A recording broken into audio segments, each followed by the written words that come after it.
वृंदावनेश्वरी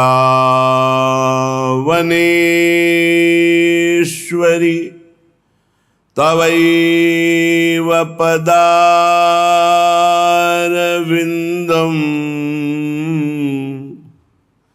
प्रेमामृतैकमकरंद रसौघपूर्णम्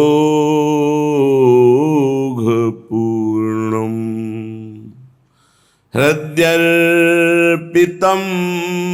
मधुपते स्मरतापमुग्रम्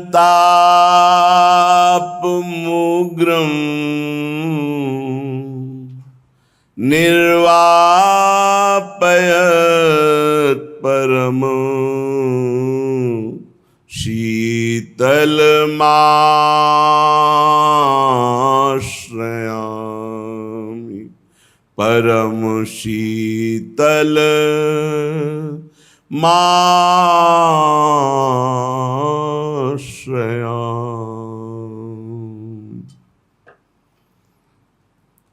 अनंत जन्मों से माया विलास के भ्रम में भटकते हुए हमें इस महामहिम भारत भूमि में मानव देह मिली। मनुष्य शरीर में दुर्गुण दुराचार दुष्प्रवृत्तियों से बचाने के लिए भगवान ने हमें सत्संगति दी। संगति ही दुर्गति और सद्गति का कारण है। अंदर की जो दुष्प्रवृत्तियां हैं, वृत्तियां हैं, और बाहर के जो दुष्कर्म करने वाले जन हैं, इनका संग दुर्गति प्रदान करता है। और अंदर की सत्प्रवृत्तियां, सत्वृत्तियां, बाहर के सतमार्ग में चलने वाले पथिक जन, संत जन, इनका संग हमें सद्गति प्रदान करता है।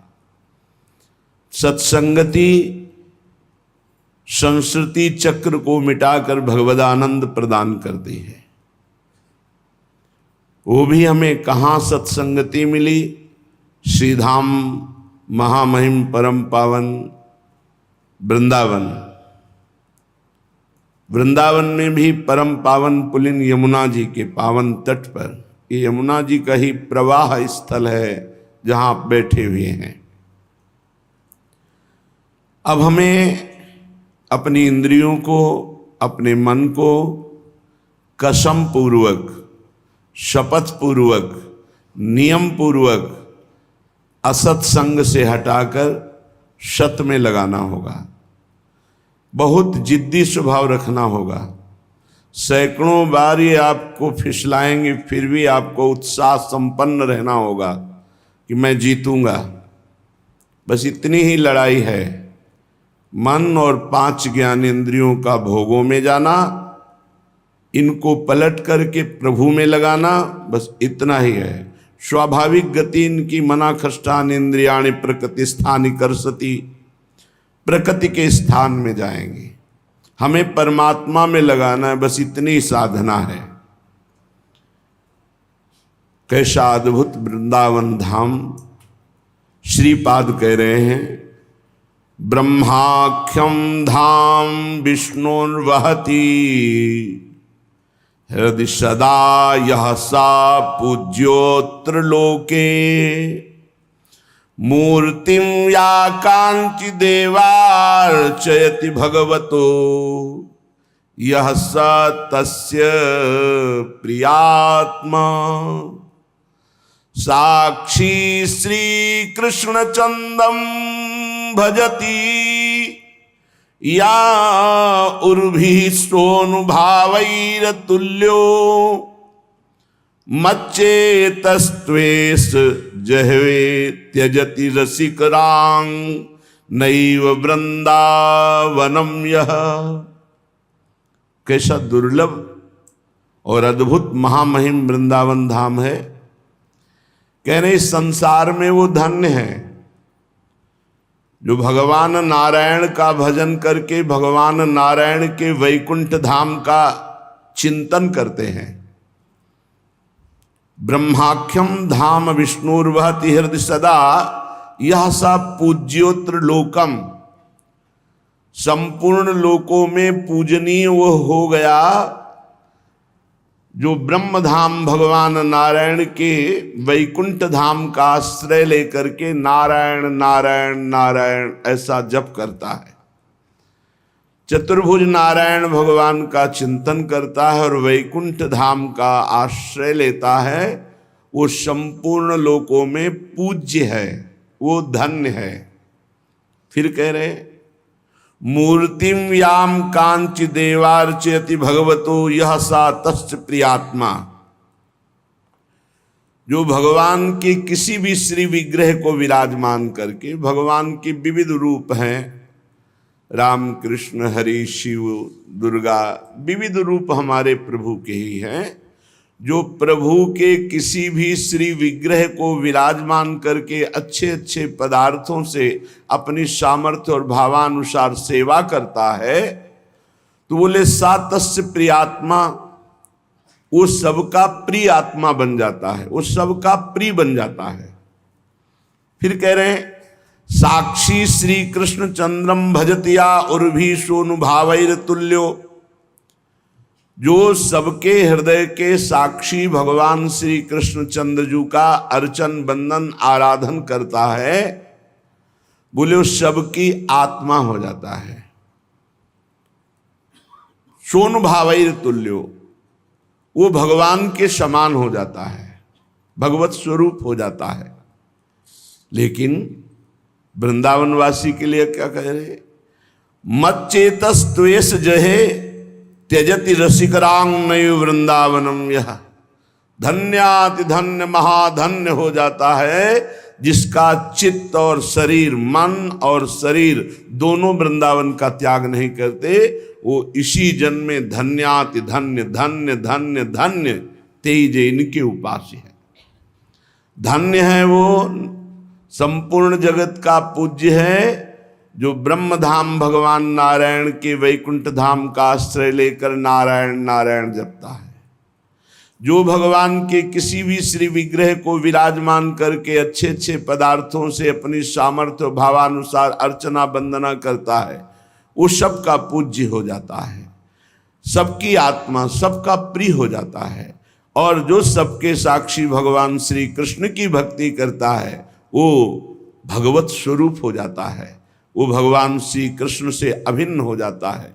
पर धन्याति धन्य वो हैं जो वृंदावन धाम का आश्रय लेकर प्रिया प्रीतम की उपासना में महामाधुर्य रस में चित्त को जोड़े हैं, जिनका मन और तन दोनों वृंदावन वास करते, धन्याति धन्य है। अपने लोगों को तो पता ही नहीं था, श्री जी ने कृपा करके घसीटा। कैसा अद्भुत धाम है। भूर्भूरेवात्र येषां जलमपि च जलम साखिवल्यो ध्रुवल्यो ज्योत्सनादि ज्योतिराद्यम खग पशु मनुजादीनि पक्ष्यादिकानि। श्री कृष्ण कृष्ण एवाखिल दनुजपुराधिका राधिकेव व्यूहालम तेन वृंदावन मनुमम काप्यस्तु दिव्यानुभूति। ओहो, ये वृंदावन की भूमि ब्रह्मा के द्वारा रची हुई कोई मायाकृत भूमि नहीं है। चिदानंद भूमि में बैठे हो। ये वृंदावन भूमि, इसकी समानता सिर्फ वृंदावन कर सकता है, दूसरा कोई नहीं। जैसे प्रिया प्रीतम के समान सिर्फ प्रिया प्रीतम, तो वृंदावन के समान सिर्फ वृंदावन। वृंदावन समस्त धामों का मूल, प्रिया प्रीतम समस्त अवतारों के मूल अवतारी। जो वृंदावन के जल का पान करता है, ये साधारण जल नहीं है। ये ब्रज गोपियों से लेकर अभी तक समस्त प्रेमी जनों के आंसुओं से भींगी हुई भूमि है।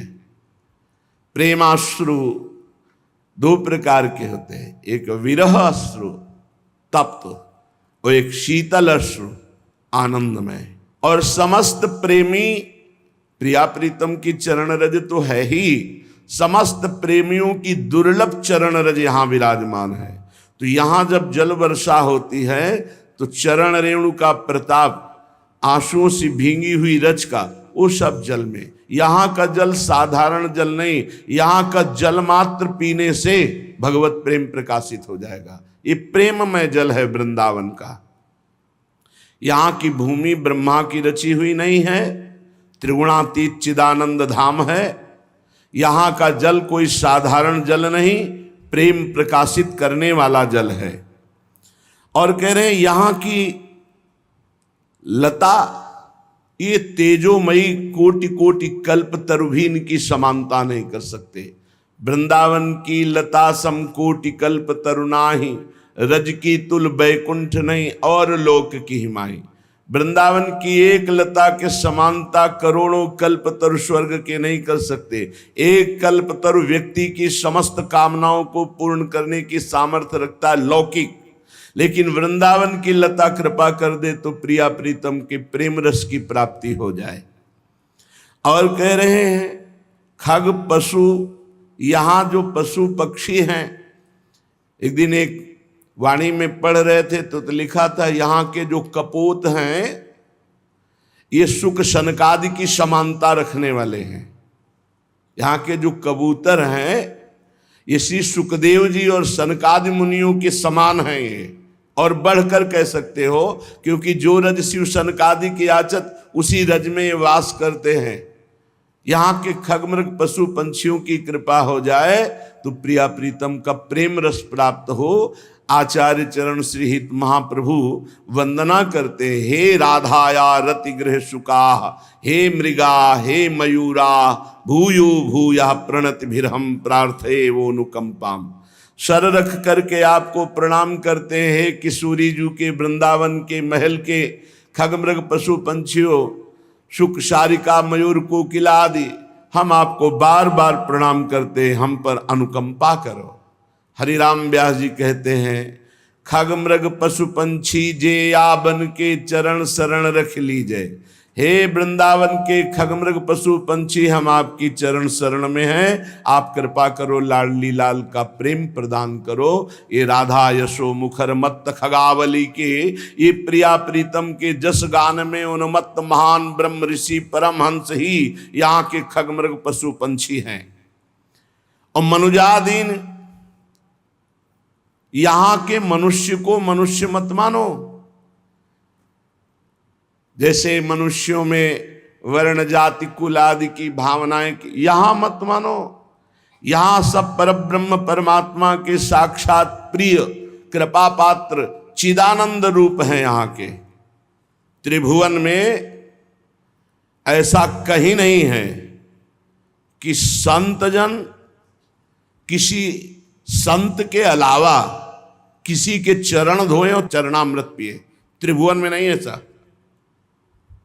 त्रिभुवन में ऐसा किसी की सामर्थ्य नहीं कि संतों से चरणामृत उतरवा ले, सारे पुण्य उसी क्षण नष्ट हो जाएंगे। वो दुष्कृति को जो प्राप्त जन होते हैं ऐसी उसकी दुर्गति होगी जो संतों से चरणामृत अपना उतरा ले। या तो संत और या भगवंत, दो ही हैं, तो ये भगवंत हैं वृंदावन के।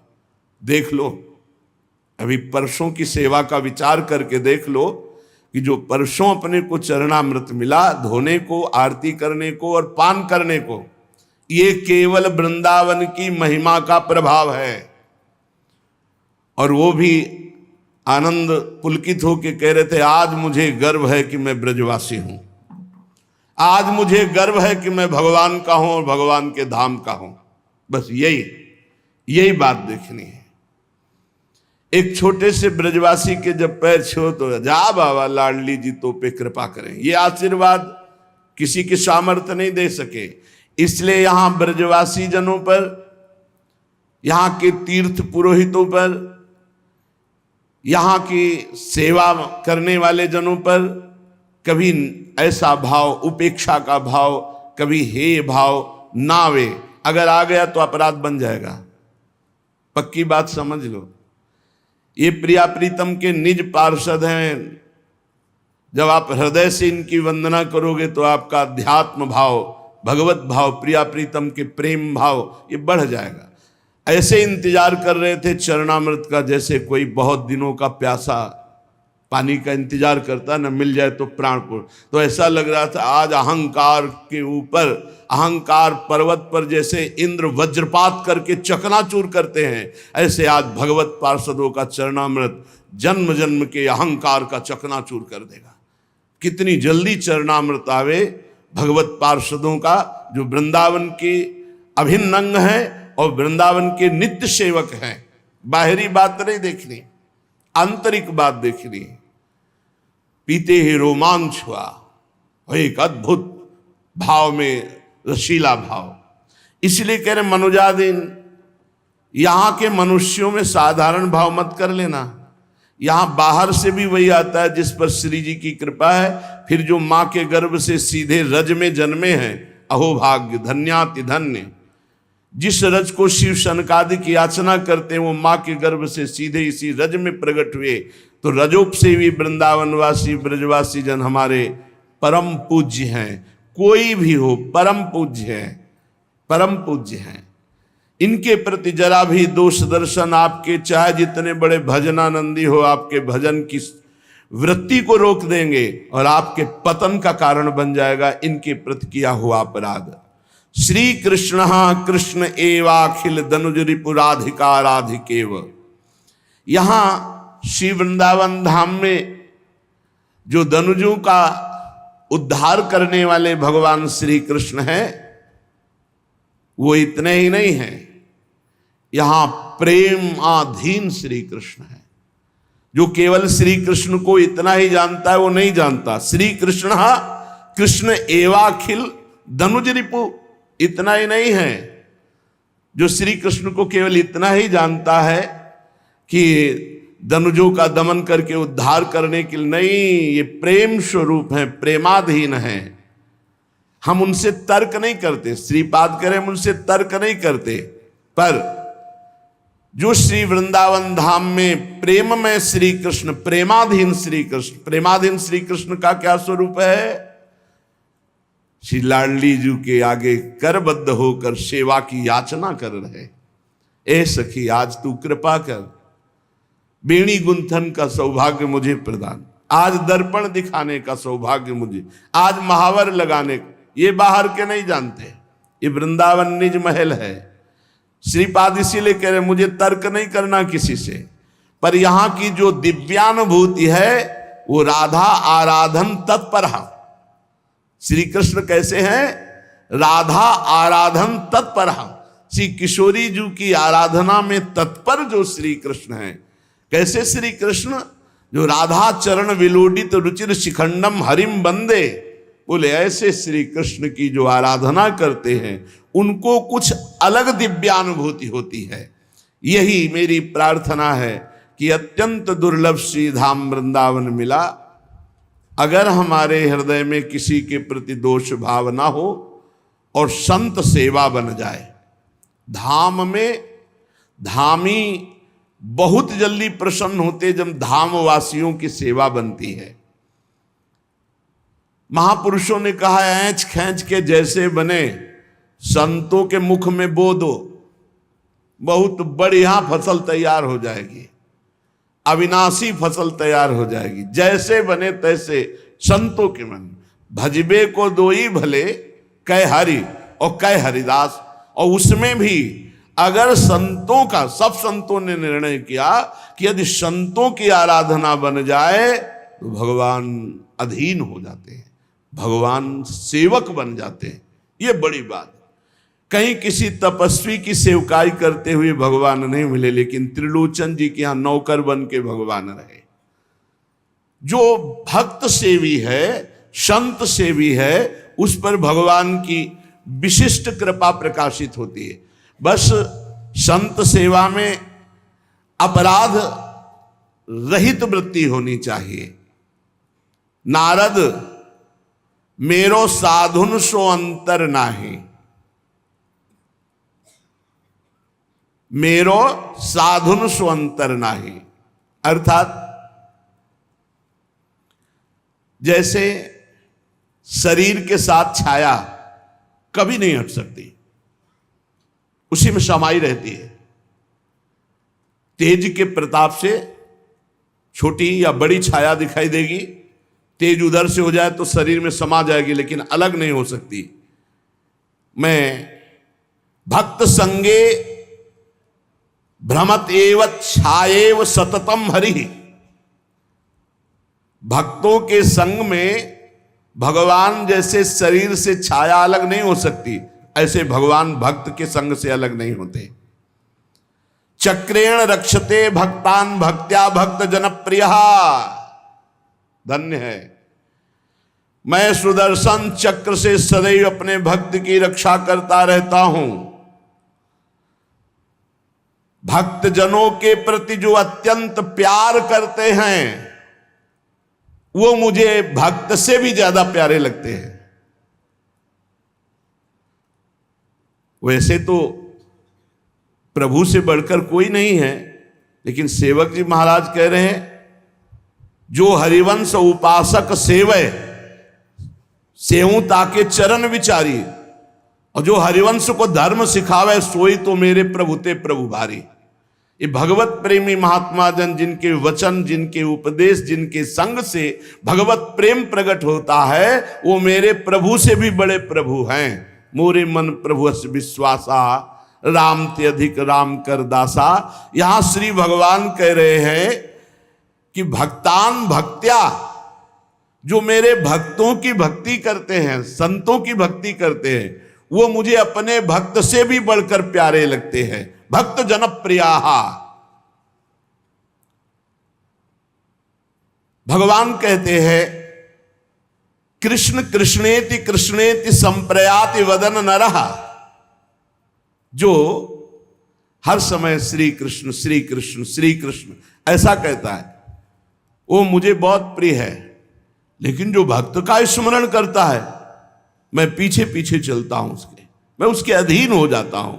नारद मेरो साधुन सो अंतर नाही, साधुन से अंतर जो राखे तेऊ नरक में जाही। नारद मेरो साधुन सो अंतर नाही।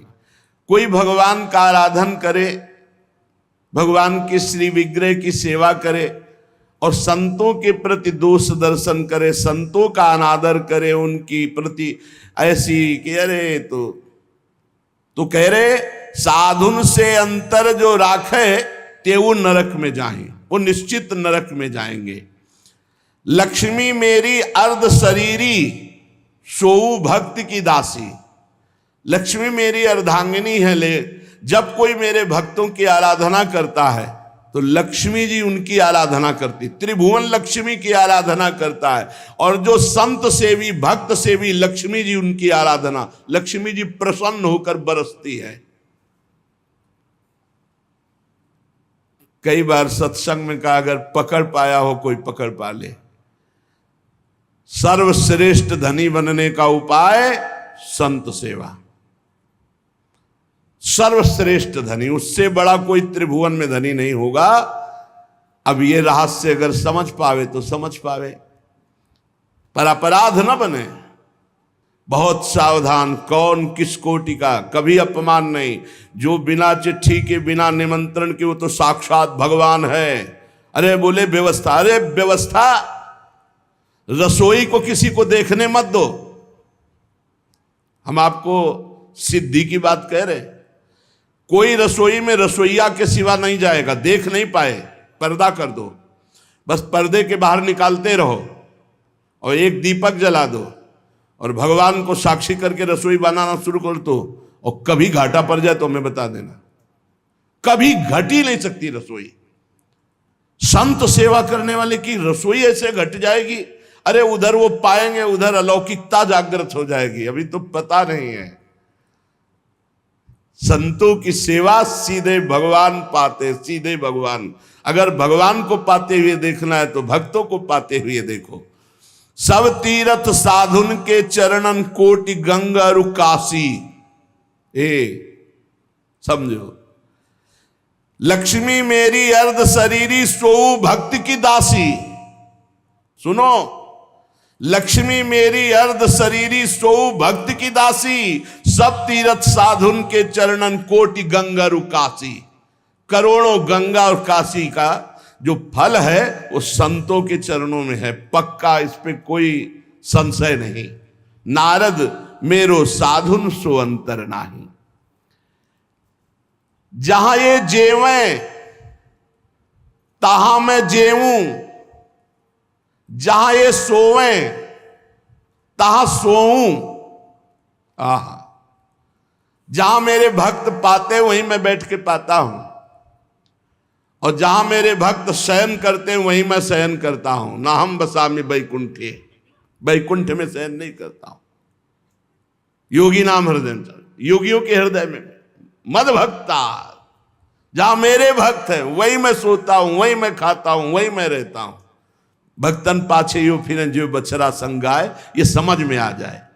जहां ये जेवें, इसीलिए बहुत सावधान। बड़े बड़े अवधूत कोटि के संत हैं, कुछ पाएंगे, कुछ लगाएंगे, कुछ फैलाएंगे, कुछ गिराएंगे। आपको चुपचाप रहना है, बस लीला देखनी है। भगवान के लाड़िले हैं, जैसा बिल्कुल स्वतंत्र खेलने दो। जहां ये जेवें तहां मैं जेऊं, जहां ये सोवें तहां सोऊं। और जो मेरे भक्तन को दुख देवे तो कुल समेत ते खोऊं।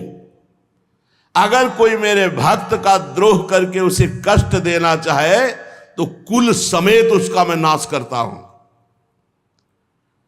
जहां ये मेरो करे कीर्तन तहां करूं मैं बासा, और इन्हीं के पीछे उठ धाऊं मोई इन्हीं की आशा। ये ले, जहां मेरे भक्त मेरा जस कीर्तन नाम कीर्तन करते वहां मैं दौड़ करके जाता हूं, वहीं वास करता हूं, इनके पीछे पीछे घूमता हूं। मेरी आशा का विषय मेरे भक्त हैं। तज अभिमान प्रेम सो सेवे, सोई मोको पावे। कहत कबीर भक्ति की महिमा हरि अपने मुख गावे। भगवान की प्राप्ति का सहज बिना पसीना चुआए। देखो, आज तक कहीं भी भगवान का अवतार हुआ है तो उनके माता पिता के पूर्व चरित्र को पढ़ लीजिए। भारी तपस्या संलग्न। कल आपने प्रसंग में सुना, अत्रि जी ने 100 वर्ष तक प्राणवायु को रोक लिया। ऐसा तेज प्रकट हुआ प्राणवायु का, प्राणायाम संशोधन समाधि, ऐसा तेज त्रिभुवन जलने लगा उनके तप से। और एक मंत्र पढ़ रहे थे कि जो एक जगदीश्वर है वो प्रकट होकर मुझे साक्षात दर्शन दे।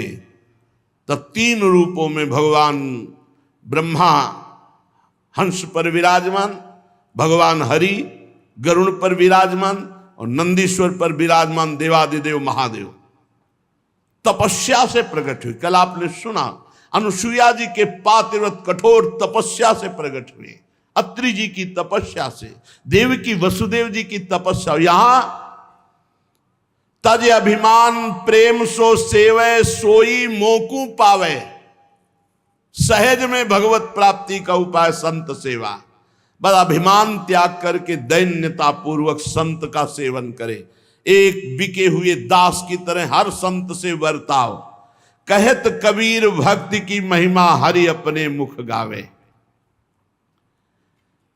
आगे कह रहे, भक्तन के संग भगवान ऐसे फिरो करें, जैसे बच्छ संग फिरे नेहवती गाई है। हरिपाल नाम विप्रधाम में जन्म लियो, कियो अनुराग साधु दई श्री लुटाई है। केतिक 1000 ले बाजार के करज खवाए, गरज ना सरे कियो चोरी को उपाई है। विमुख को लेत हरिदास को न दुख देत, आए संत द्वार तिया संग बतराई है। भक्तन के संग भगवान ऐसे फिरे वो करे, जैसे बच्च संग फिरे नेहवती गाई है। हाल की बियाई हुई गाय जैसे अपने बछड़े के प्रति रम्हा के घूमती है, ऐसे भगवान अपने भक्तों के पीछे डोलते हैं। अनुब्रजाम में हम नित्यम पुयेत्यंगुरेणु भी, ऐसे भक्तों की चरण रज के लिए मैं पीछे डोलता हूं। अपने प्यारे भक्त के साथ साथ भगवान इस प्रकार घूमा करते हैं जैसे बछड़े के साथ स्नेह भरी गाय। हरिपाल नाम के एक महान भागवत हुए हैं। इन्होंने अपने गुरुजनों से पूछा कि भगवत प्राप्ति का सरल उपाय क्या है। तो ये सिद्ध बात है, गृहस्थी में विविध साधनाएं नहीं हो सकती।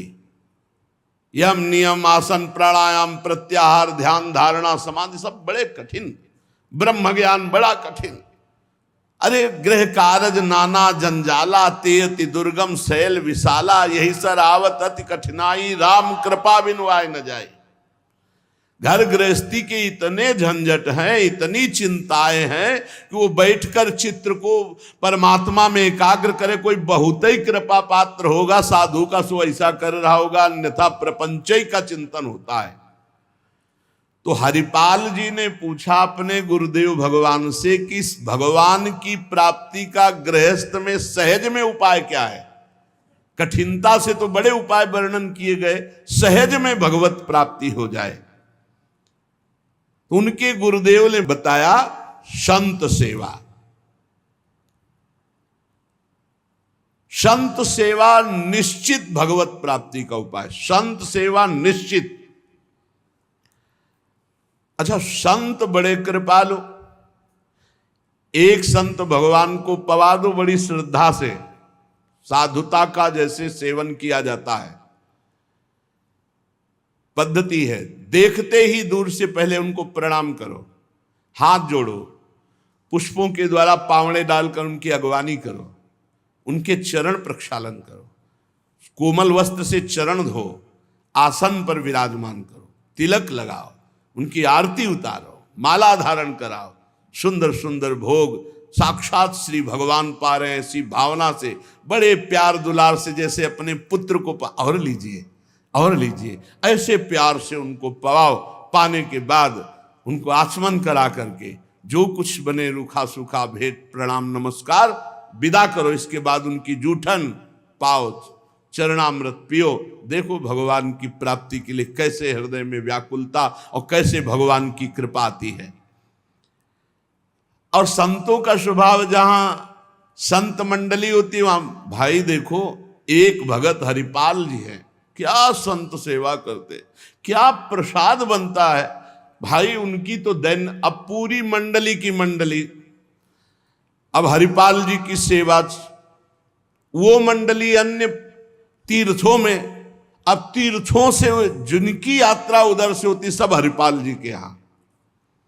हरिपाल जी बड़े प्रसन्न, धीरे धीरे जो संग्रह किया हुआ अन्न और संपत्ति थी वो तो सब लग गए।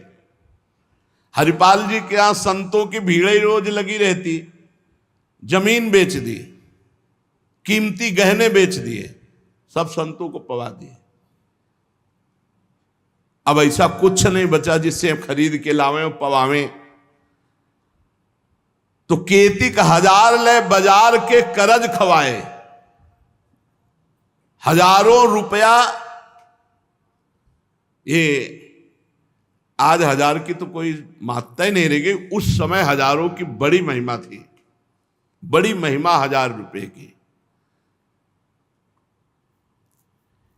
1 रुपया लेके जाओ तो काफी सामग्री लेके आ जाओ दुकान से। ऐसा हमारे सामने 5 किलो नमक मिलता था, 3 रुपया का ऐसे दूध दुहा लो, ऐसे गाय से दुहा के, भैंस गाय का 3 रुपया, 40 रुपया का शुद्ध घी, कि वो मटका खुले तो आसपास एरिया में छा जाए ऐसा घी। ये सब नकली घी ले। और दूध तो बेचना एक तरह से अपमान माना जाता था। सारी संपत्ति साधु सेवा में लगा दी और बाजार से हजारों के कर्जे हो गए। अब कर्जा लेकर के संतों को पवा दिया। अब कोई कर्जा भी ना दे। अब हरिपाल जी दुकान में गए कि पहले 1000 पहले के पड़े तो आपको, अब बाजार में कोई कर्जा नहीं, संपत्ति सब बिक गई। देख लो भगवत प्राप्ति के भाव। घर में कोई ऐसी वस्तु नहीं रही कि बेच के खवा दे। और संत मंडली कहीं जय द्वारिकाधीश, कहीं जय सियाराम, कहीं हर हर महादेव, अलग अलग संतों की मंडलियां। हरिपाल जी ने विचार किया आप क्या हो, बहुत लंबे तगड़े। विमुख को लेत हरिदास को न दुख देत, आए संत द्वार तिया संग बतराई है। संपत्ति गई, कर्जा हो गया, संत भूखे नहीं जाएंगे चाहे हमें चोरी करना पड़े। तो चोरी कैसी? एक प्रधान रास्ता जंगल में था, तो उस समय अस्त्रों में भाला, तलवार, तीर, धनुष यही थे। तो भाला लेकर के अब चुपचाप बैठे रहते, न रामकृष्ण कोई बोलने वाला, ना गले में कंठी, न कोई भागवतिक तिलक, मारते नहीं थे। भाला गले तो लंबे चौड़े विशाल शरीर के थे, तो डर के मारे अपने आप जो है, और वो लेकर के संतों को पवाना शुरू किया। छल कर बल कर लीजिए महाकृपिन को दाम, और साधुन के मुख बोइए या ऐसा यानो काम। उसका भी कल्याण हो जाएगा और आपका भी मंगल हो जाएगा। साधुन के मुख में अच्छे अच्छे पदार्थ, तो वो धन धन्य हो गया। वो धन जिसका लिया उसका भी धन। लेकिन ये तब, पहले अपनी संपत्ति खर्चा कर डालो, बेईमानी नहीं। बाजार में कर्जा ले लो, जब उसके भी पटाने का रह जाए कि अब नहीं पट सकता और संत आए, तब ये उपाय है, पहले नहीं। पहले साधु अनुराग में दही श्री लुटाई है, सब खर्चा कर दिया। फिर केतिक 1000 ले बाजार के करज राखे, वो भी खवा दिया। अब देखा संत वापस न जाए।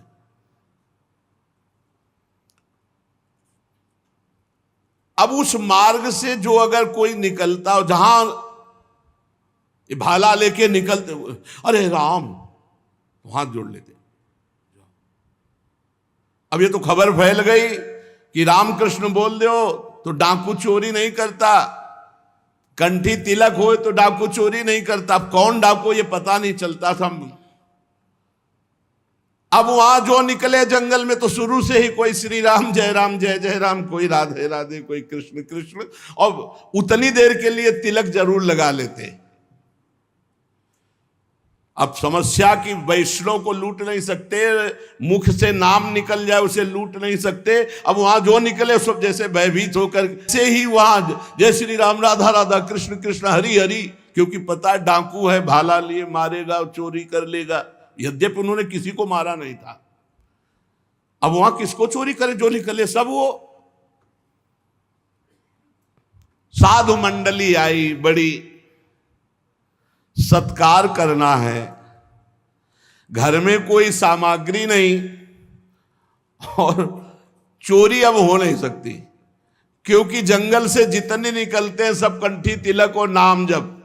भले जिंदगी में न धारण करे, लेकिन वो रास्ता जब जाएंगे तो जरूर धारण कर लेंगे। देखो ये भक्त का प्रताप, और पूरे रास्ता नाम कीर्तन सब। हरिपाल जी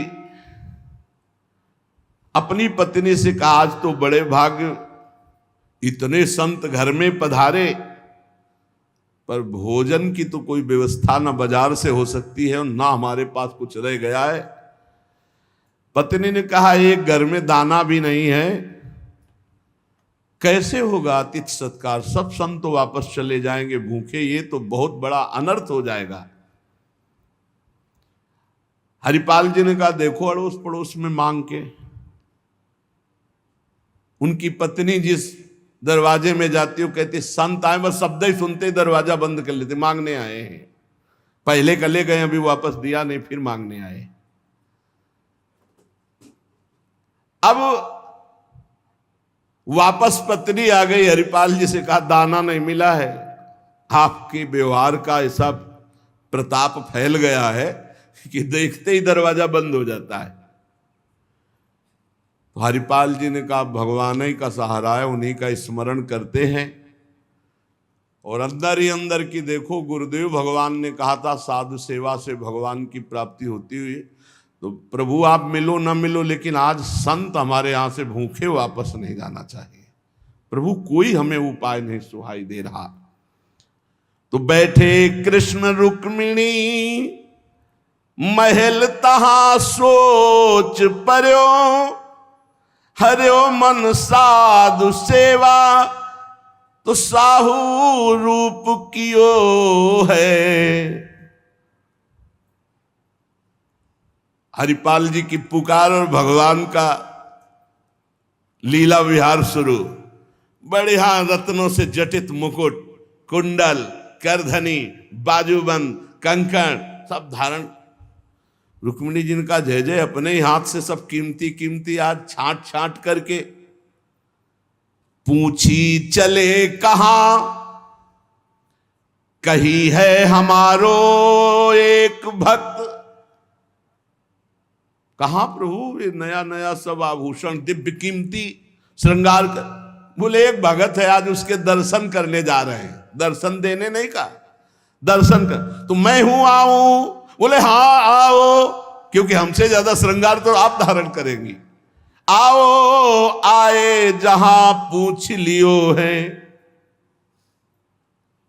रुक्मिणी जी ने कहा प्रभु जिन ऐसे महाभागवत के आप दर्शन करने जा रहे हैं, मैं भी दर्शन करने चाहूं। बोल बिल्कुल बिल्कुल, आज तो हम जरूर ले चलेंगे, पर देखो बढ़िया से बढ़िया पूरा श्रृंगार कर लो। रुक्मिणी जी ने फौरन श्रृंगार, प्रभु से ज्यादा रुक्मिणी जी का श्रृंगार, वैसे भी पुरुष से ज्यादा श्रृंगार माताओं बहनों का होता है। अब उन्होंने देखा कि जब इतना महान भगत है कि प्रभु सब कीमती, तो और बढ़िया बढ़िया हार और सब।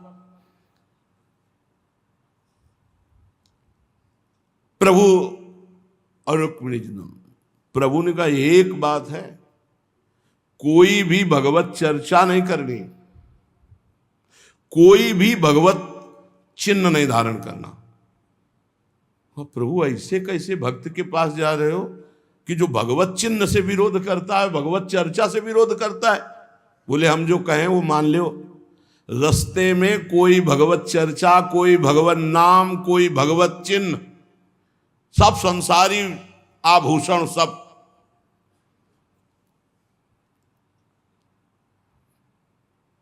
प्रभु कैसा भगत है आपका? बोले बहुत उच्च कोटि का, दर्शन से निहाल हो जाओगी, ऐसे भक्त का कभी दर्शन नहीं हुआ होगा। रुक्मिणी जी तैयार हुई, भगवान तैयार हुए और हरिपाल जी के द्वारे पे आए।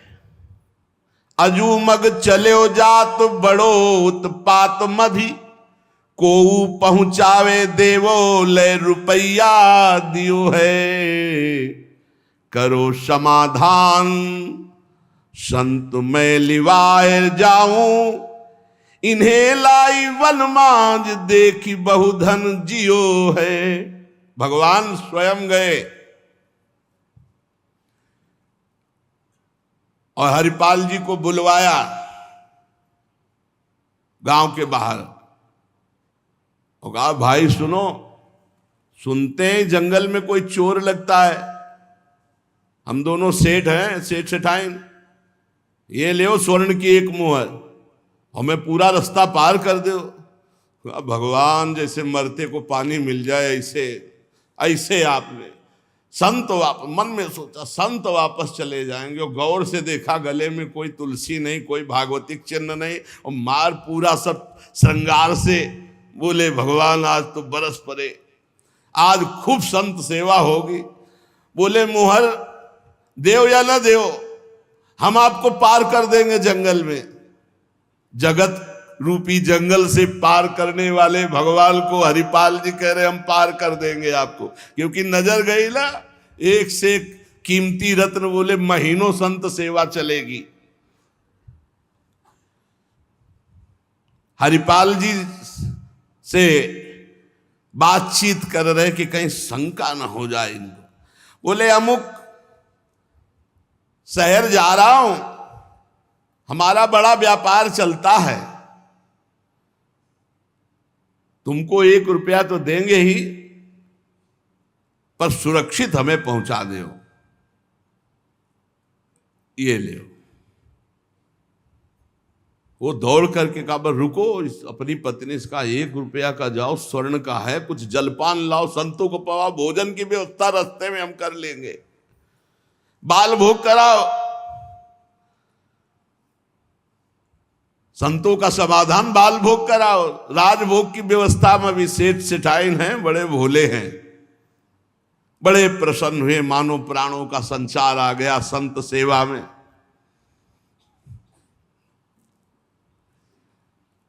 रुक्मिणी जी ये रहस्य नहीं समझ पा रहे कि कह रहे जंगल पार कर देते, कह रहे हमको डर लग रहा है कि कोई हमें लूट ना ले, और जंगल हो, 1 रुपया दिया उसको स्वर्ण का कि भाई पार। तो रुक्मिणी जी ने कहा कि प्रभु किसी के रक्षा की, भगवान ने कहा था प्रश्न कोई करना नहीं है। अरे कौमुद की गदा सुदर्शन चक्र सब एक आदमी का सहारा आप ले। रुक्मिणी जी ने, प्रभु आप काम कहा था, बातें करो व्यापार की, इधर उधर के, सुदर्शन चक्र के लिए कौमुद की गदा, व्यापार, रुपया पैसा, हार हीरा जवाहरात, इनकी बातें करो। गौर से फिर देखा कि कहीं कोई भागवतिक लक्षण देखे जो निहारी, माला तिलक ना सदाचार, बड़े खुश हुए। होएंगे भंडार जो पे धन ही तो लायो है, जब इतना पहनावा है तो खजाना इनके होगा, लूटने में कोई दोष नहीं और कोई भागवतिक चिन्ह नहीं और कोई भगवत चर्चा नहीं, पूरे संसारी हैं। और ये छीन करके हम संत भोजन कराएंगे तो इनका भी मंगल हो जाएगा।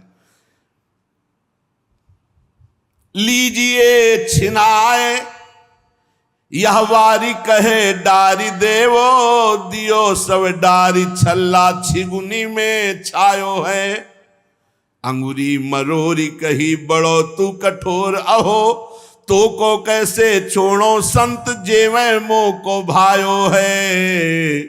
प्रगट दिखायो रूप सुंदर अनूप, वह मेरे भक्त भूप लेके छाती सो लगायो है। रास्ते में लेके चले, चरणों से लेकर ऊपर तक भगवान को देखते हैं, फिर रुक्मिणी जी को देख, कोई भागवतिक चिन्ह नहीं, कोई भागवतिक चर्चा नहीं, महीनों की संत सेवा। और जो इतना पहिरे हैं तो उनके पास भाला लेके चल ही रहे थे रक्षा के लिए, बस आगे आए, उतारो, अपना चला फैलाया, उतारो सब बीच रास्ते। भगवान ने कहा उतारो रुक्मिणी जी से, उतारो। रुक्मिणी जी ने कहा रक्षा के लिए तो इसको 1 रुपया दिया था और यही लूट रहा है, आप कह रहे उतार। बोले उतारो, ले भाला पार कर देगा, बहुते बेढब भगत है। और प्रभु सुदर्शन चक्र, बोले नहीं इस समय ले, इस समय उतारो। ये संत सेवा का प्रताप।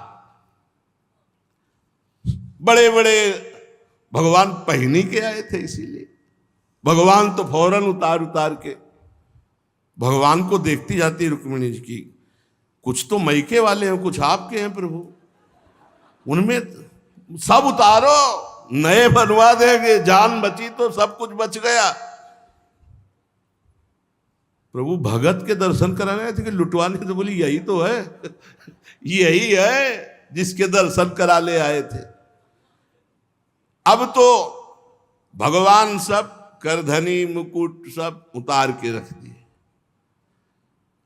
हरिपाल जी की दृष्टि गई कि रुक्मिणी जी सब तो उतार दिए, एक अंगूठी जो भगवान ने पहनाई थी वो नहीं उतारने की। ये अरे लाओ, इतने में कितने संत भोजन पाएंगे, ऐसे प्रगट बोले, इतने में कितने संतों का भोजन होगा। और अंगूरी पकड़ के रुक्मिणी जी नाराज, भगवान ने कहा चुप रहो, जैसा कहे वैसा कर दो, हम थोड़ी बुला के लाए। तुम कहती थी कि हम भगत दर्शन करेंगे, तो करो दर्शन भगत के। हम कहा होता और आपको फिर बुला के लाए होते तो ये होता कि प्रभु आप ले सब, आप ही तो उत्साह करके आई हो।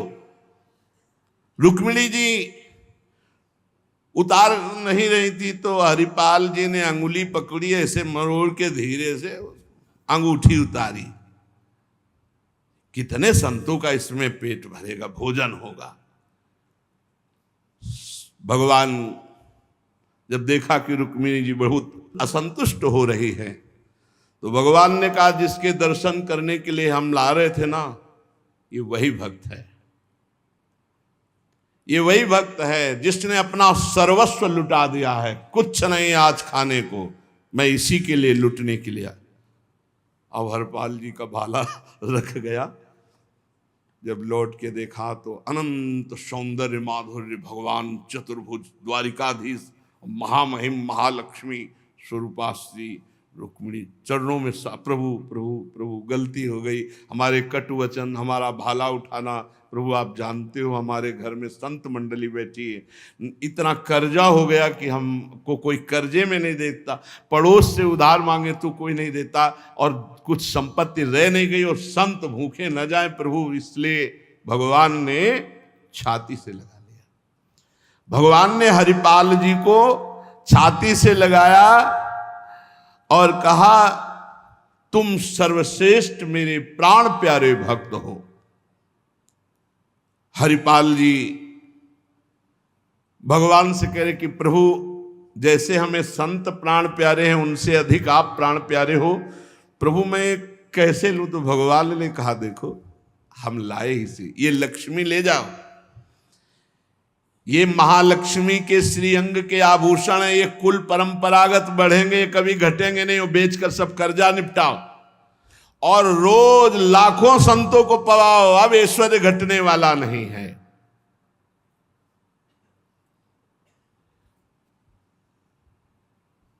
भगवान से कहा प्रभु ये घटना किसी से मत कहना, नहीं तो सब भक्त जो है यही कहेंगे कि इतना दुलार भगवान को किया जाता है, भक्तजन करते हो, ये भाला दिखा के लूट लिया। तो भगवान ने कहा डरो मत, ये चर्चा अगर कोई सुनेगा भी तो तुम्हें आदर्श मानकर संत सेवा करके मेरी प्राप्ति का उपाय सोचेगा, ना कि तुम में दोष दर्शन करेगा।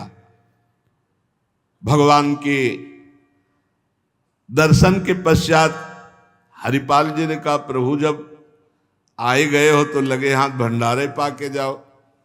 तो बोले जरूर, जहां हमारे संत पाते वही हम प्रकट। सब संतों को भगवत साक्षात्कार कराया, साक्षात द्वारिकाधीश रुक्मिणी जी के सब संतों ने दर्शन किए, भोग बना, संतजन तब पाए जब भगवंत पहले पाए, फिर उनका उच्छिष्ट संत और उनका भगवंत और संत का उच्छिष्ट जब हरिपाल जी। ये परमानंद मनुष्य जीवन का साधु सेवा से प्राप्त होता है। जब कभी साधु सेवा का संयोग बने तो नाच पड़ो कि हमें आज जीवन का परम लाभ मिला है कि हमारा धन, हमारा अन्न, हमारा शरीर, हमारा जीवन साधु सेवा में आएगा। ये साधु सेवा निश्चित भगवत प्राप्ति करा देती, निश्चित। कल देखो साधु सेवा के लिए ही अनुसुईया जी ने कि अतिथि वापस न जाए, 6 महीना के बालक भगवान श्री हरि, भगवान ब्रह्मा जी और महादेव जी को बना लिया। जब तीनों महापुरुष प्रकट हुए तो श्री अत्रि जी ने कहा प्रभु मैंने 3 को तो नहीं बुलाया था, हमने तो आप एक जगदीश्वर को बुलाया था।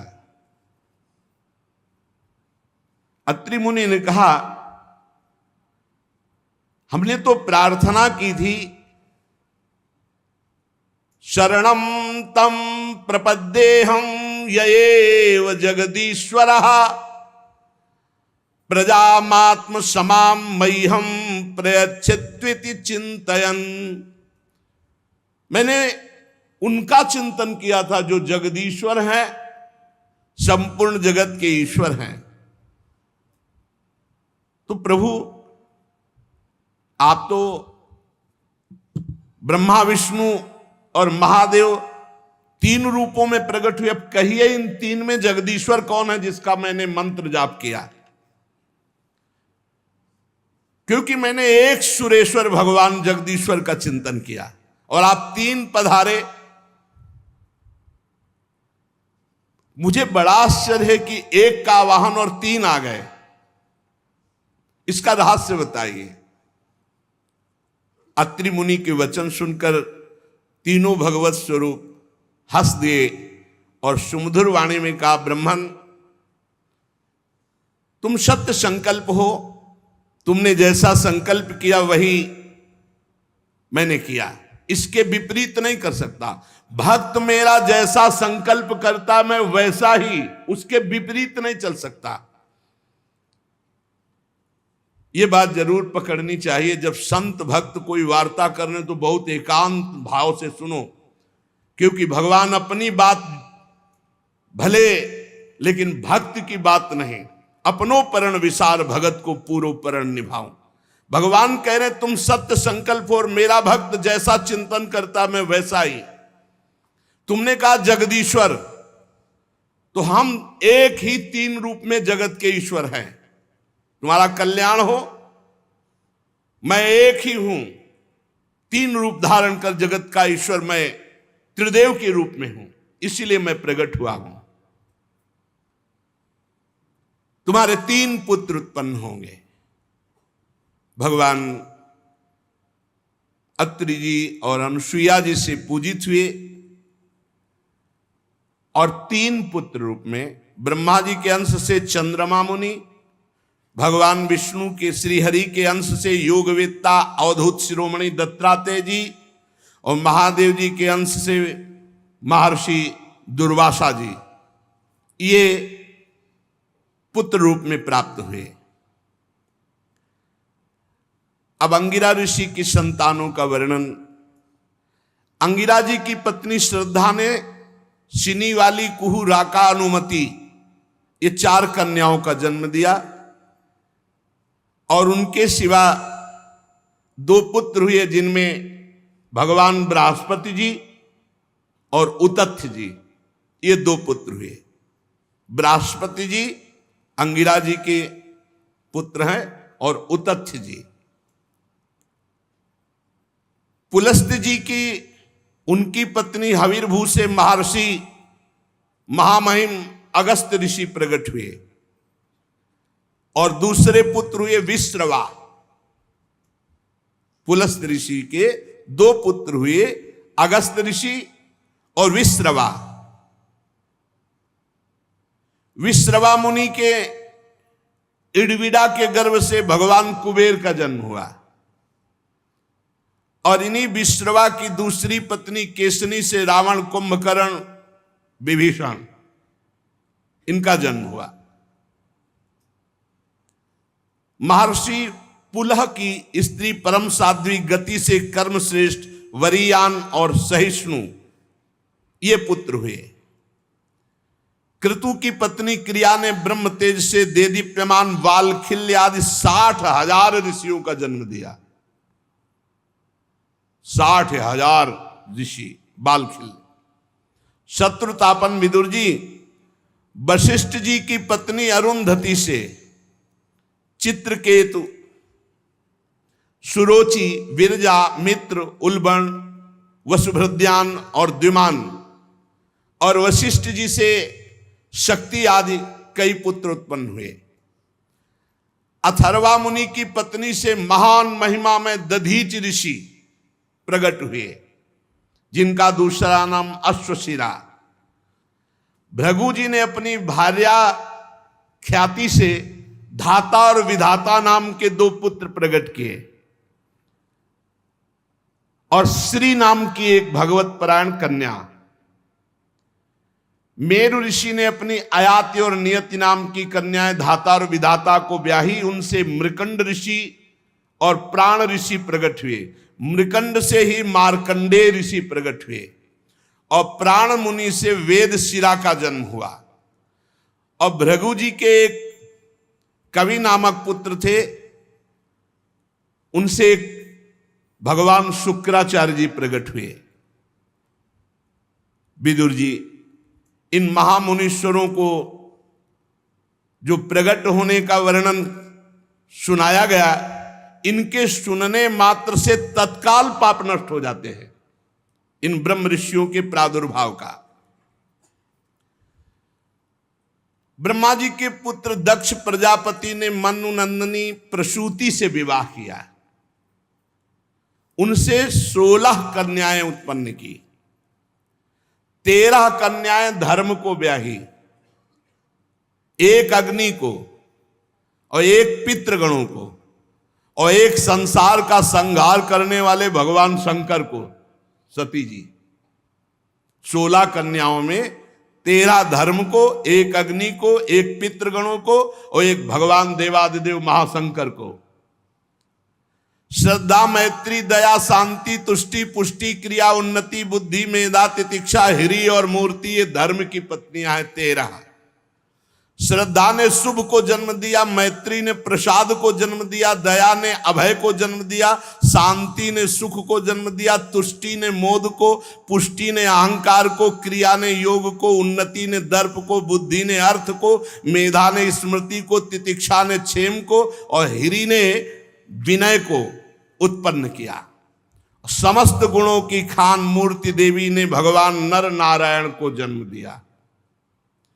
इनका जन्म होने पर विश्व आनंदित हो गया। देवता लोग पुष्पों की वृष्टि की और भगवान नर नारायण की स्तुति की।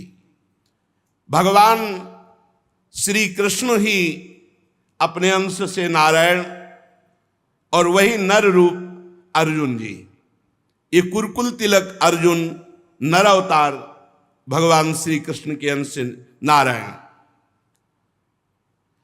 अग्नि देवी की पत्नी का नाम है स्वाहा। उनसे पावक, पवमान, शुचि 3 पुत्र हुए। इन 3 से 45, अब 45 और 3 48 और प्रधान अग्नि 1, कितने हुए? 49 अग्नि का स्वरूप हुआ। जब हनुमान जी लंका में आग लगा रहे हैं उस समय वर्णन आया है कि हरिप्रेरित जैसे वायु 49 ऐसे अग्नि 49 स्वरूपों से संपूर्ण लंका को अग्निदेव भस्म कर रहे हैं। अग्निश्वात, बर्हिष्ठ, सोमप, आज्यप ये पितर हैं। पितरों की पत्नी दक्ष कुमारी स्वधा है। पितरों से स्वधा के धारिणी और वायुना नाम की 2 कन्या हुई। दोनों ही ज्ञान विज्ञान में पारंगत, ब्रह्म ज्ञान का अनुभव करके उपदेश करने वाली हुई, इसलिए इनके कोई संतान नहीं, ब्रह्म में लीन देवियां। और महादेव जी की पत्नी सती से भी कोई संतान नहीं हुई, क्योंकि उन्होंने ब्याह के कुछ दिन ही बाद अपने शरीर को योगाग्नि में भस्म कर दिया अपने पिता की यज्ञ में। विदुर जी ने पूछा कि दक्ष प्रजापति तो अपनी पुत्रियों को बहुत प्यार करते थे, फिर उन्होंने अपनी परम आदरणीय भगवान शंकर की अर्धांगिनी सती जी का क्या अनादर किया, जिससे उन्होंने अपने प्राण त्याग दिए पिता के यज्ञ में। महादेव जी चराचर के गुरु हैं, वैर रहित शांत मूर्ति आत्माराम भगवान हैं, भला उनसे कौन वैर करेगा। और वैसे भी ससुर दामाद का रिश्ता है।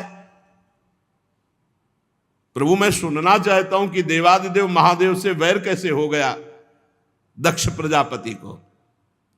गोस्वामी जी ने लिखा है, को नर अस जन्मा जग माही, प्रभुता पाही जाहि मद नाही। पद मिल जाए, प्रभुता मिल जाए, वो अहंकार ना आवे, वो तो भगवान का कोई भक्त ही होगा, अन्यथा ऐसा नहीं।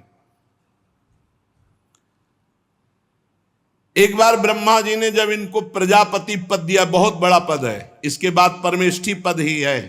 सृष्टि में सबसे बड़ा पद है प्रजापति पद, इसके बाद परमेष्ठी पद है। परमेष्ठी पद ब्रह्मा पद, ब्रह्मा जी ने प्रजापति पद दिया महाराज दक्ष को। बड़े बड़े ऋषि मुनि देवता अग्नि सब लोकपाल सभा में आए। जब सब बैठे हुए थे सभा में तो दक्ष प्रजापति वहां पधारे। तो जब कोई बड़ा पधारे तो नियम में खड़े हो जाना चाहिए हाथ जोड़ करके। तेज सूर्य के समान गर्व प्रजापति हूं, बड़ी मस्ती से सभा में पधारे, सब खड़े हो गए। ब्रह्मा जी महादेव दो नहीं खड़े हुए, वो हरि गए नहीं थे, सब खड़े हो गए। बड़े बड़े लोकपाल देवता यक्ष गंधर्व सब और भी सबने प्रणाम किया दक्ष को। दृष्टि गई, खड़ा कौन नहीं होते, दो ब्रह्मा जी और महादेव। ब्रह्मा जी को देखा तो हाथ जोड़कर प्रणाम किया, क्योंकि परमेष्ठी पद पे है। और जब महादेव जी को देखा तो ना तो देख रहे थे ना सुन रहे थे, बस आंख मूंदे बैठे थे। सभा में बुलाए गए थे तो बैठे थे, अनुचर भी बैठे थे महादेव के। दक्ष का पारा चढ़ गया कि मैं प्रजापति हूं और ससुर भी हूं, ना खड़ा हुआ ना हाथ जोड़ा ना प्रणाम किया। ये नहीं जान रहे कि ससुर किसके हो। अब ससुर जी समझ ही नहीं पाए, बहुत गड़बड़ हो रहा है। क्रोधाग्नि और भगवान शिव को कटवचन बोलने लगे। यही अहंकार पद का है। भगवान के ससुर जी हैं भाई, शिव जी के ससुर जी हैं। दक्ष ने कहा, देवताओं सभासदों लोकपालों मेरी बात समझो, मैं कोई नासमझी से नहीं कह रहा हूं, बिल्कुल नासमझी से बोल रहे हैं। मैं कोई द्वेष से नहीं कर रहा हूं, बिल्कुल द्वेष से बोल रहे हैं। दक्ष जी ने सफाई पेश की। उसे बहुत बड़ा कठोर शब्द बोला, ये अहंकार कुछ भी करवा सकता है। इस समय बुद्धि खराब है दक्ष की, खराब मशीन जो है बहुत धुआं फेंकती है। ये बहुत द्वेष का धुआं निकल रहा है, अहंकार आ गया। रो के चरण पकड़ के जब सती जी का पाणी ग्रहण किया था ना, तो कहा था प्रभु कहां मैं और कहां मेरी पुत्री और कहां आप स्वीकार कर रहे हैं, ये हमारा अहोभाग्य है। और ऐसा ही है भैया, बहुते गलत बोल रहे गुस्सा में है तो बोल रहे, अहंकार है तो बोल रहे हैं। जैसे भगवान श्री कृष्ण को शिशुपाल बोलता है ना, ऐसे कुछ इस समय दक्ष की हालत है। गृहीत्वा मृग सावाक्ष्या पाणिम मर्कटलोचन प्रत्युत्थानाभिवादार्हे वाचाप्यकृत नोचितम। ना खड़ा हुआ, ना हाथ जोड़ा, ना वाणी से सम्मान किया है। मेरी सावित्री सरीखी मृगनयनी पवित्र कन्या का अग्नि और ब्राह्मणों के सामने पाणी ग्रहण किया था। ये मेरे पुत्र के समान है, मेरा दामाद है, इसको खड़े होना चाहिए, हाथ जोड़ना चाहिए, मेरा स्वागत करना चाहिए। परंतु इसने स्वागत की तो बात जाने दो, आंख उठा के भी नहीं देखा। अरे बहुत है बुरा बोलते चले जा रहे हैं। गुस्सा में है ससुर जी, बोले अब वो हम तो नहीं बोलेंगे, बोले जो बोले। तभी तो फिर भगवान आगे जो लीला है ना, गर्दन मरोड़ के और बकरे के लगाए, सुकुमारी कन्या का मैंने दान के आगे वाले हम शब्द छोड़ दिए। अरे बहुत ही बोलते चले जा रहे हैं, चलो वो छोड़ देते, आगे बोलते। ये प्रेतों का निवास स्थान भयंकर श्मशान में भूत प्रेतों के साथ घूमता रहता है। सिर के बाल बिखेरे, नंग धड़ंग, कभी हंसता कभी रोता, चिता की भस्म लपेटे, मुंडों की माला डाले, हड्डियों का गहना पहने। आगे और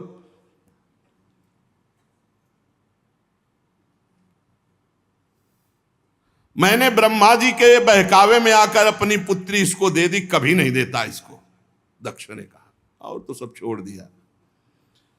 अरे जे ही ऐसा बोले तो भगवान शंकर के पार्षद वहां बैठे हुए थे, नंदेश्वर, और एक से एक तेजस्वी। अब दक्ष से कहा बस चुप, अब अगला शब्द मत निकालना, मेरे स्वामी शांत बैठे हैं। अब तो और दक्षकों की उनके पार्षद उंगली दिखा के रोक हाथ में जल लिया। दक्ष ने, देखो कोई अपराध शिव का नहीं, शांत बैठे हैं भगवान शिव, अभी तक एक शब्द नहीं बोला, देखा भी नहीं, हाथ में जल लिया और शाप देने के लिए, दंड देने के लिए भगवान शिव के तैयार हो गए और कहा ये महादेव बहुत गलत बोले, कड़ुआ बोले, साप देवता साप देखे, आज मैं इसे साप देता हूं, आज के बाद किसी भी यज्ञ में महादेव का कोई भाग नहीं होगा। बहुत हाहाकार मच गया, ये क्या बोल दिया, साप दे दिया। भगवान शंकर के अनुयायी नंदिकेश्वर ने कहा, ए सोन दक्ष, तू क्या समझता है, मेरे स्वामी शांत बैठे हैं तो तू जो चाहे वो बोल दे। और कहा दक्ष, तुझे अहंकार है कि तू प्रजापति है, और ये सब ब्रह्म ऋषि तेरा अनुमोदन कर रहे हैं, हंस रहे हैं, दांत दिखा रहे हैं। मैं भयंकर श्राप देता हूं कि इनकी बुद्धि भ्रष्ट हो जाए, देहाभिमानी बन जाए। ये शंकर का द्रोह करने वाले जितने यहां बैठे सब अज्ञान को प्राप्त हो जाए, ब्रह्मबोध की विस्मृति हो जाए, सब देहाभिमानी हो जाए, और किसी को भी बिना शंकर की आराधना के तत्वबोध न हो। ये पक्का पक्का, ये सब विवेक भ्रष्ट हो जाएं। जितने मुस्कुराए दक्ष की सभा में,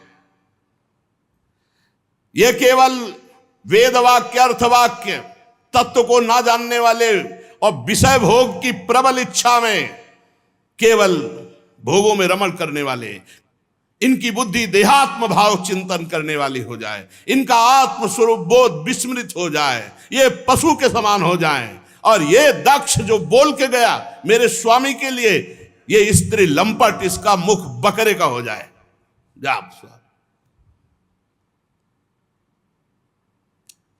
मूर्खमयी कर्ममयी अविद्या को ही समझे, जो भगवान शंकर का अपमान करने वाले के पीछे पीछे चलते हैं। इन सब का जन्म मरण चक्र में बार बार जन्मना मरना हो, जो ब्रह्म विद्या मुक्त देने वाली वो उनकी विस्मृत हो जाए। शंकर द्रोही कर्मजाल में फंसकर दुर्गति को प्राप्त हो, और ये भोग के गुलाम, इंद्रियों के गुलाम, मन के गुलाम बनकर केवल रसेंद्रियों जनेंद्रिय के भोग में भटके, ऐसा मैं साप देता हूं। नंदिकेश्वर से ये जो ब्रह्म ऋषियों के लिए श्राप हुआ, हाहाकार मच गया, क्योंकि कट नहीं सकता सांप, उधर का भी नहीं और इधर का भी नहीं, दोनों महान। अब ब्रह्म ऋषि खड़े हो गए पले पले कमंडल का जल लेके, भैया बड़ा बवाल बच गया। भवव्रत धरा ये च तान समनुव्रता पाखंडिनस्ते भवंती सत्शास्त्र परिपंथिना नष्ट शौचा मूढ़धियो जटा भस्मास्थि धारिणा विसंतु शिव दीक्षायाम यत्र दैवम सुरासवम ब्रह्मे ब्राह्मणाश्च यद्यूयम परिनिंदत सेतुम विधारणाम पुंसा मता पाखंड माश्रिता। वो सब अपने अपने कमंडल, बड़ा जोर था कमंडलों में, ऐसा श्राप दिया जिसका अर्थ क्या वर्णन करें। अब तो इधर शिवगण उधर ब्रह्म ऋषि अपने अपने। भगवान शिव ने देखा यहां तो बड़ा अमंगल हो रहा है। अब भगवान शंकर ने पूरी सभा की ओर देखा, सर झुकाया, चल दिए अपने मस्ती में। गंगा यमुना के संगम में यज्ञान स्नान हुआ, जैसा बना यज्ञ हुआ, सब लोग अपने अपने स्थान को गए। भगवान शंकर समाधि शांत, कोई भी किसी भी तरह की हलचल उनके चित्त में नहीं, लेकिन द्वेष से भरा हुआ दक्ष एक बड़ी यज्ञ किया भगवान शिव का अपमान करने के लिए, कि जिसमें शिव का भाग ही नहीं दिया जाएगा। सो आगे चर्चा करेंगे। श्री राधा वल्लभ लाल की।